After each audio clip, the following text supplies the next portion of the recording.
कालचा अर्थसंकल्प जो आहे या अर्थसंकल्पामध्ये आम्ही सर्व तरतूद केलेली आहे। पवार साहेब तर ते अनुभवी नेते आहेत, कारण सरकार कुठली योजना करताना त्याची तजवीज करत असते।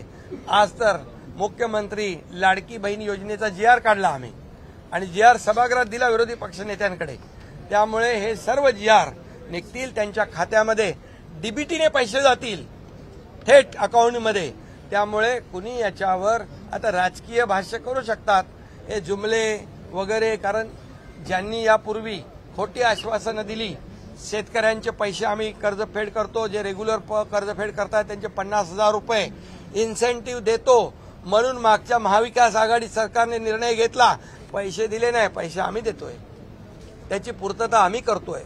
त्यामुळे जे जे आम्ही बोललेलो आहे ते सर्व करणार। सर्वसामान्य माणूस, शेतकरी, कष्टकरी, वारकरी, महिला भगिनी, युवा, सुशिक्षित, बेरोजगार, ज्येष्ठ सगळ्यांना त्याच्यात इन्व्हॉल्व केलेला आहे। आणि मी कालच म्हटलेलं आहे, हे सर्वसामान्यांचं सरकार आहे आणि बजेट देखील हे सर्वसामान्यांच्या हितासाठी आम्ही केलेलं आहे।